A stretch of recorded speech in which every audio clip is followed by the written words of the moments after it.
Hey, what's up, everybody? True Boxing here. Thank you for coming back to get hit with the truth. So today we are doing the Inoue versus Doheny ESPN Plus recap from their undisputed 122-pound title fight that took place on Tuesday, September 3rd, on ESPN Plus. Now, before we get into that, if you could smash the like button, leave a comment, or subscribe to the channel, I really do appreciate any and all support that I can get as I continue to build my channel here. So this one was, not a surprise that Inoue won the fight. But I think Doheny fought better than people were giving him credit for. But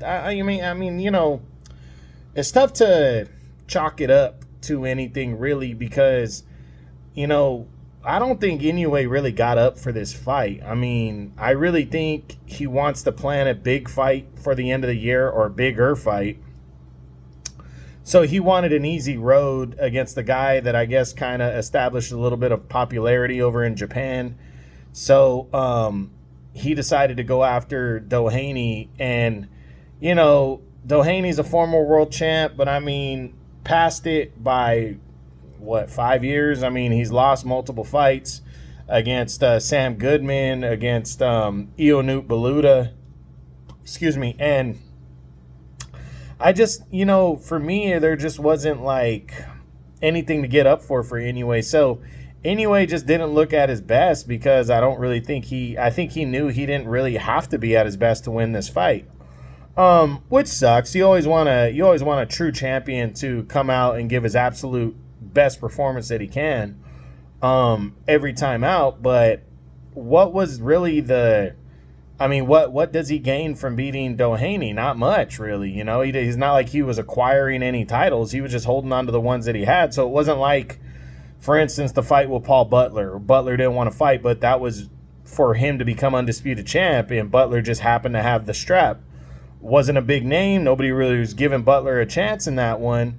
But at the end of the day, he had something to get up for because Butler had something that he needed. Well, Doheny didn't possess anything that Inoue needed, and he wasn't highly ranked in the division like, for instance, Luis Nery was earlier in the year when they fought in May. So, he went out there and just kind of broke down a tough Doheny. Don't get me wrong, Doheny's a tough guy. He landed some good, solid shots on Inoue, who was coming in just looking for the knockout, but there were good, solid-ass body shots landed by Inoue. It was just breakdown mode. It was kind of tough to see if it was an ankle or something in his body, his back, that caused him, after a wicked body shot, that caused Doheny to take a knee, and then it looked like he was legitimately injured. So, Inoue, not surprisingly, retains his undisputed super bantamweight title at 122.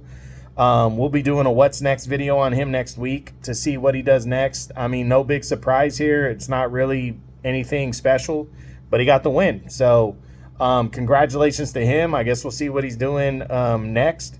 When we talk about his what's next video, I haven't really heard anything yet, outside of the guys we know, Sam Goodman, MJ, and Nakatani, but we'll get into more detail on that when we do his what's next video. But a good solid win. Also on the undercard, I think the guy's name was Hiroka, scored the upset victory over Ishmael Barroso to stay undefeated and throw his name into the mix at 140. So it was a good win right there for him. Surprised everybody stayed undefeated. Barroso now, after waiting all that time, is not going to get his title shot after all. So we got a new undefeated Japanese fighter on the rise in Hiroka, and he's going to throw his name into the mix now at 140. So that's it. That's what I got. That's my Inoue versus Doheny ESPN Plus recap. I hope you enjoyed the video. If you did, smash the like button, leave a comment, or subscribe to the channel. I appreciate any and all support. This is True Boxing. You've been hit with the truth.